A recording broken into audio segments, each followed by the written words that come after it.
Welcome to Objections with Stan Willis. I am not Stan Willis. This guy next to me is Stan Willis. And on the drums, Nathan Schoner. Nate, first of all, because I dislike Stan more than I dislike you, how are you today? Good. We will hear nothing else from him today. Stan, how are you? Listen, I forgot to mention this. You forgot to mention what? Well, I mentioned this to you before we started, but you just spent time on a radio show for half an hour. Indeed. Giving law, I don't like the way they phrased it, free law advice. Because that wasn't really advice. That was like gardening tips with Stan is the way they made it sound. It sort of was. It kind of was gardening tips with Stan. I want to ask this question. How did you feel about taking calls from strangers on the air to answer some of the worst? You have a heart attack or this anything? Monster Energy drink, I drink it because one day they'll promote it. We might need to call 911 out there. Listen, okay. I can't wait until you, with your mega big gulp, your 86-gallon drum there, when you're doing it, I'm going to point it out. But how did it feel when you were taking calls from people on the air? Like, did you, because it's kind of like they're just shooting at the target and you're the target. That's all right. I don't mind. Was it an enjoyable half an hour? I had a lot of fun, yeah. So this show compared to that, which one's more fun? Wow, that's not fair. Well, your name's on this dumb show. so I'm hoping you say the other one. I think Rick and Kelly were awesome. Good. I thought they were terrible. So I want to get into something controversial with you, and we're going to be delicate about it because there's a chain of events that's happened over the last, say, 2 or 3 weeks. Did you just say we're going to be delicate? I'm going to try. Have we ever done that before? I said I'm going to try. Can you run this back for a while and see if we've ever done anything delicate? Listen, I could say I'm going to run a marathon. I already know that the answer is no. Well, I don't want to be disrespectful in terms of... okay, I do want to be disrespectful. I want to get an answer in terms of I'm really not buying any of this crap. I know. I feel like I'm apologizing, but I apologize like, look, it's your fault, asshole. But I'll be the bigger person. I'm sorry you're such a butthead. Yeah. I've always hated you, but it's not your fault. My question is this. So Kanye West a few weeks ago started this. Started this thing where he wanted to get away from Adidas and all that. And then all of a sudden he's doing some crazy things, whipping out his broomstick in a meeting, showing them porn in a meeting, and then getting on Twitter and being, let's say, anti-Semitic. That's the way it was phrased, okay? So what I've noticed is that... Kanye West is kind of crazy. Okay, I'm going to give you that he's crazy. So okay. I can understand not understanding him, okay? I'm going to put it that way. He named his child North. Which I still think is the funniest thing. Northwest. Well, when they're like, who names their kid North? And I was like, what's the big deal? I mean, it's kind of odd. And they're like, Northwest. I'm like, that guy's brilliant. I love it. I love it. I would name my daughter South. That'd be good. South Morris would be great. I meant if I was Kanye West. Okay, you got me on that. It was pretty good. Anyway, so after that happens, there's all this anti-Semitism, right? The media is covering all that. Kyrie Irving posts a trailer from a movie called From Hebrews to Negroes. Right. All he did was post the trailer. Right. Now, he's an odd person, too. Well, what happens is now the NBA is all upset with him. And I heard Charles Barkley and Shaq both, they were giving excellent points about this.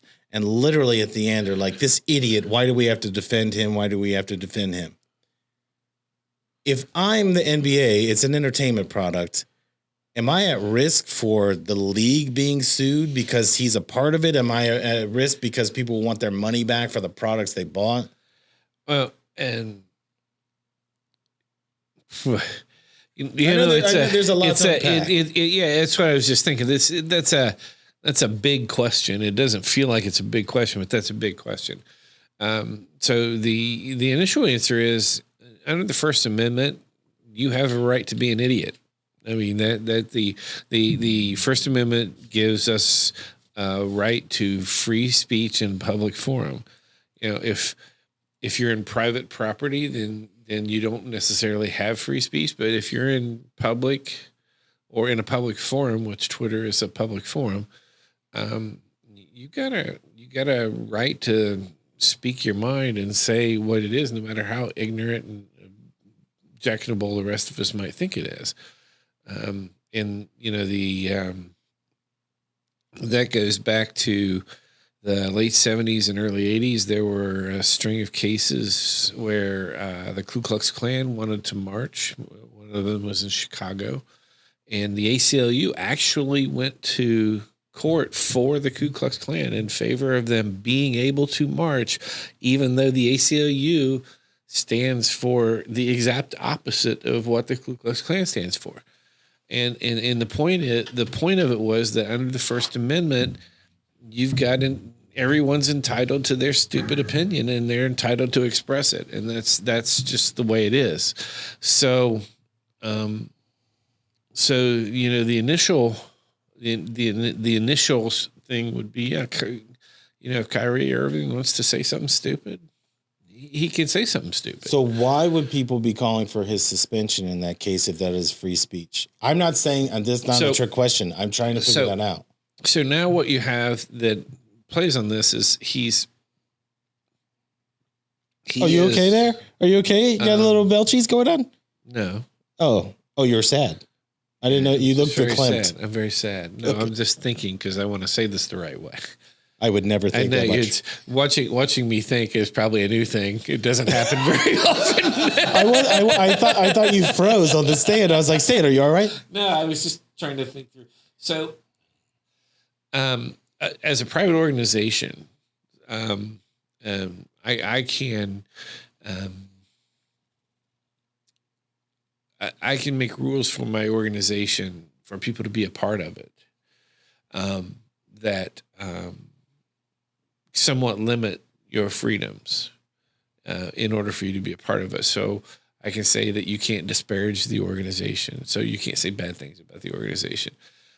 One thing that's very popular with the sports industry and weird at the same time is they all have these morals clauses in their contracts where they have this vague, well, if you violate the league morals, what the hell are the league morals, right. Honestly? Have you been paying attention to this? Right. You can cheat on your wife, but you better not say anything bad about the league. Don't freaking get caught. Yeah. Because we'll kill you. And you've got lots of instances where that has gone awry with like the Trevor Bauer thing, and then the Deshaun Watson thing. And you have the Ime Udoka, who's now going to be the Nets coach. Right. Gets caught having an affair with a team official, and so he's suspended for the year. Right. So that goes against the morals clause, and I think every team has that might go. That might even have. You might have a fraternization clause. Like lots and lots of places have a you can't sleep with each other if you work here clause. I wish we'd have had that here, but Nate, what can I do? He's such a sexy man. Sorry. Was that a little too much for you? It was more than I can handle. Yeah. Sorry. It's one step over the line. For the people not watching, he has his nose in Stan's ear. Just one toke over the line right there. I'm curious. That was a cue there. I was leaving alone. You didn't even include the lyrics back. Marijuana. You got to bring the lyrics back to me. No, marijuana's not legal in every state. No, it's a song. Good grief. Listen, Doobie Brother. Anybody else out there get that one toke over the line? Yeah. They're not going to talk back to you because they didn't get it. What I'm curious about, what I'm curious about is you have the media saying to suspend. We are so eager to cancel or silence somebody. Right. And so that's the part that makes this more complex, because now in the culture we have this kind of we believe in the First Amendment for us if you agree with us. Right. But if you don't agree with us, we don't believe in the First Amendment anymore, and we're going to call it hate speech. And that's the scary thing about the hate speech thing is it starts out with good intention. It starts out with, we really just don't want you going around intentionally attacking people for something that really you shouldn't be intentionally attacking, or we think you shouldn't be intentionally attacking. But what it eventually becomes is if you say anything that I disagree with, it's hate speech. And you see it in a lot of universities where they have these safe spaces that they go to so that so that nobody can say anything objectionable, and they play Barney all the time and Love that cuddle show. with their little animals. But so as far as I know, except for maybe in California, there aren't any places where you can be prosecuted for hate speech. So there would be no way to get, like you couldn't throw Kyrie Irving in jail for saying something objectionable. The NBA probably could sanction him. Is a sanction the same as like a suspension? Like you're going to sit out 5 games? Sanction could be a suspension, could be a sanction. They could fine him. I mean, a sanction is just any kind of penalty. So they could do that. They could censor him, which is kind of a don't do that anymore. Right. It was bad. So they could do that. They could just come out with a statement that, hey, Kyrie Irving doesn't speak for us. They could. So they did do that. Right. So they could do all these different things. And probably the NBA, if they wanted to, could probably impose some sort of fine or suspension.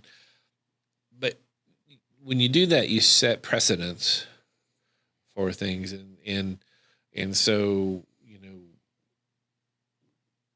then because the NBA has a players union and a contract and all those things, if they set a precedent under the contract, then they're going to expect everybody else to be held to that same level and those kinds of things. So I think it's a dangerous road to go down. I mean, if Kyrie Irving wants to be a racist on his own personal time, it's really nobody's business. So this is the question I have about that. Say the NBA does step in, because at this point they're going to have to do something, because they just look like they're being feckless about this. They step in and they say you're suspended for 5 games or whatever. Right. He turns around and says, my right to free speech, I'm going to sue you. Can he do that? He might be able to do something like that, but my guess is that all that's going to be limited under the union contract. So he may have a right to. You're acting like Kyrie is like a normal person. Like he is the Kanye West of basketball. I get it. So I'm saying, here's where I think you have one thing that we're leaving out in all this, and it was all the support of the Black Lives Matter, right? Uh-huh. That we have to listen to them. We have to listen to their opinions, because I'm going to tell you the second part of all of this. I get on Twitter.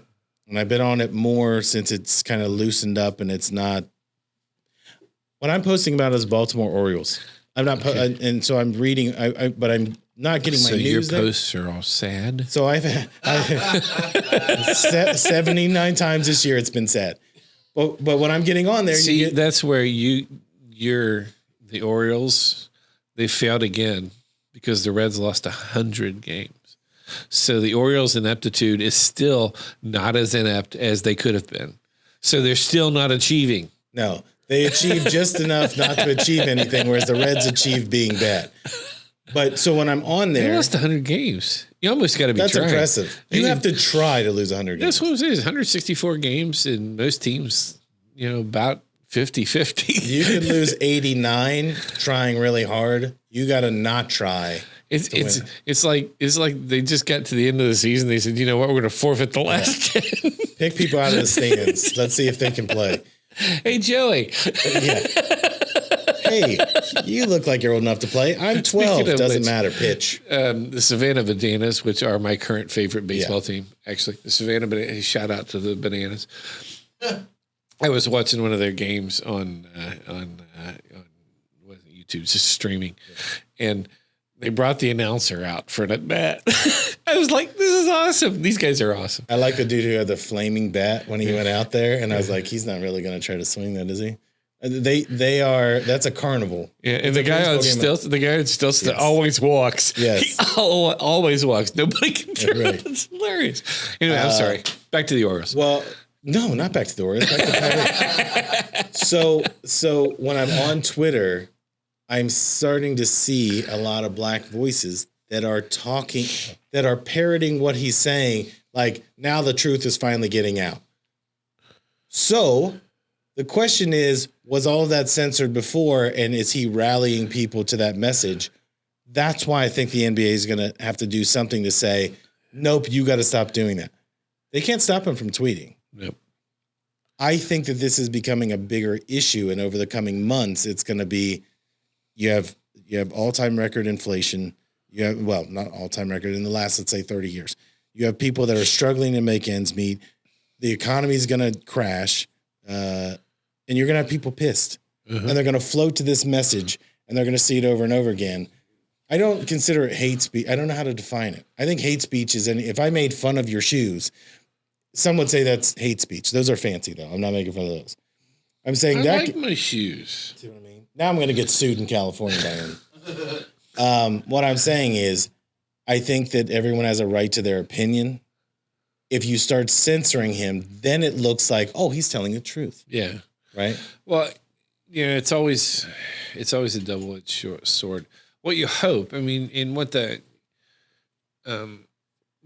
hope for with free speech is that there are lots of ideas and lots of voices, and that the majority of people are reasonable and rational. And so when ideas that are bad ideas or are dangerous ideas kind of come into the pool of ideas, they get rejected and moved on.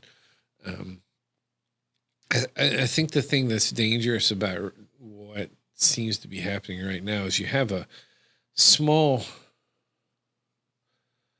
minority of people who are on this kind of bandwagon, this kind of woke or whatever kind of thing that you see. You have a minority of people who are on that bandwagon, who are actually on it, but they're loud, and the majority is kind of getting drowned out right now by all the loud voices in the minority, and I think that it does make for a kind of a scary environment given the way the economy is going to go. Because when you have a loud for instance, the Bolshevik revolution in Russia. Please don't curse. I'm a Bolshevik. Yeah. I read that less than 10% of the people were actually Bolsheviks, were actually in the movement. Yet the whole country flipped. And then, within a couple of years after them taking over, the majority was like, oh crap, what do we do?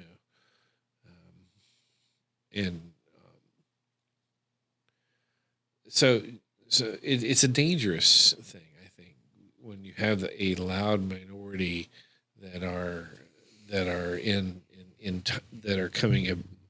coming into, I guess, power at a time when you have a lot of upheaval and financial hardship. What I think is whenever you give power to one group or one section of the population, which is what we've done in the last few years, is to take the minority, whether it's the LG, I always forget what it's called, whatever it is, the boys who wear dresses, and then you take Black Lives Matter and you're amplifying those voices. When you do that, that seems like a great idea. However, when you don't put a lever on it to say, okay, this might be too much, it's going to be hard to stop that messaging from getting out because, again, we don't have conversations in in Rome, they would have conversations in a public forum. Or if you look at in England, their people have to get together in the house, and they will openly insult each other back and forth while they're making their points. But it's civil because it's not like I'm going to reach across and punch you in the face, right? And they all have that accent, which is hilarious. Okay. Yeah, so it makes it seem like it's a compliment while they're burying. Great night to you, formally said. Right. And that actually was the voice of Margaret Thatcher. But what I want to know is, so if I was a Nets season ticket holder and I bought a Kyrie jersey and I bought 4 seats and all this other stuff, and I don't like what he said. Because you're Jewish? No, I would never be Jewish. I mean, I'm just saying, God help those people. I mean, Allah or whoever. But what I'm saying is, I'm offended. Let's say I'm just you just offended like 90% of the world. I just forgot about the other 10% of religions to add in there. That's impressive. How do I have a case to say I'm offended by this entertainment thing that I bought tickets for? I want my money back. I want compensation, because I think you're going to have a problem with that. I don't think that. I doubt that your contract, when you purchase the tickets, which is in small writing on the back of the ticket there, I doubt that allows for you to refund the tickets because you're offended. I'm just curious about it because we live in a very candy-ass society. Your option is pretty much probably just to not go to the games. And I just don't think that there's any real legal ramification. And you know, frankly, what should happen is, you know, Kyrie Irving's tweet should be met with tweets from people who think rationally and are in the majority and are not racists. But see, the thing about it is the tweet was promoting a documentary or a movie or whatever. Right. So it wasn't necessarily I'm saying this about them. They are taking the Kanye message, attaching it to this, so he must also be this way. If you read the tweets, he's literally just sharing a trailer. Well, where he got in trouble was he also shared from 1998 or 99 a clip of Alex Jones talking about the World Economic Forum, talking about unknown illnesses and vaccines, talking about, I'm trying to think what the other one was, that we would go to war with Russia. That's where he got in trouble, because he tweeted the Alex Jones thing attached to this. Everybody hates Alex Jones. Right, but so he gets sued for $1 billion for exercising the right of his free speech. Yeah, and that was kind of a hate speech theory that they were using there, the Sandy Hook thing. It'll be interesting to see if that sticks around. That's my question: is where do you get $1 billion? Well, you don't. So what does he do? Declare bankruptcy? Yeah, probably. They didn't get money out of OJ. It's probably gonna. I mean, he'll appeal. That may or may not get upheld. Who knows? I think that looks good for the paper. But when a guy, let's say his net worth is $2 million, yeah, he's never going to pay that. So I think you get the moral victory. You get this. He's already deplatformed everywhere, right? But he doesn't seem worried about it. Alex Jones, yeah, because they're probably. I mean, they're not going to be able to make it stick. They're not going to get any money out of him. Right. I totally think that was for show. It could have been, and you know, honestly, if you're Alex Jones, all it really does is increase his popularity. I mean, because the people that follow him don't really care that he gets sued for $1 billion. They're happy about that. Right. They're like, yeah, okay, I'm glad you went through it. I don't know that much. I've only seen Alex Jones. I don't even know where to see his show. What is it? InfoWars? Is that what it's called? Yeah, it's InfoWars. So I had no idea. I thought it was like the L. Ron Hubbard book. Remember the commercial for Dianetics? Yeah. So I thought it was like a sci-fi channel or something. I was like, oh, maybe I'll check that out. So I didn't know he was being serious in the clips that I saw. I thought it was funny, like what we were talking about doing in here. Yeah, he really believes all the stuff he says. Okay, but he was right about some things. Now, hold on a second. Before anybody said, I'm just saying some of the things he said, like the owl god Moloch, that's a real thing. Right? The World Economic Forum, that's a real thing. The sad part is, could you be right 10% of the time and wrong 90%? You could be a meteorologist or a sports kind. Well, that's true. Or a political analyst. I told Nate that the Bengals were gonna win. What was the over under 41 or 42? Boy, was I way off on that. But the Browns have beaten the Bengals 8 of the last 9 times. Right, but we were talking about the point spread and all that other stuff, and that wasn't even close. So there's a prognostication that didn't work out. All I'm saying is, I think that sometimes we blame the messenger and not the message. Right. So. Right, and the thing is that you don't get vindication if you're right 10% of the time. I don't think that makes you. If you're gonna be a prophet, you need to be be a profit. If you're only right 10% of the time, then you're just guessing. And if you're going to make profit, you got to get at least 33% in, or it's just a hobby. Right. That's where we're going to leave it today. Thank you. And Fair I can't wait to sue you and Nate next week. And you Sue listen to us Objections. next Did you say Damon Lewis? I said sue us. Who's Sue? I don't know. See you next week.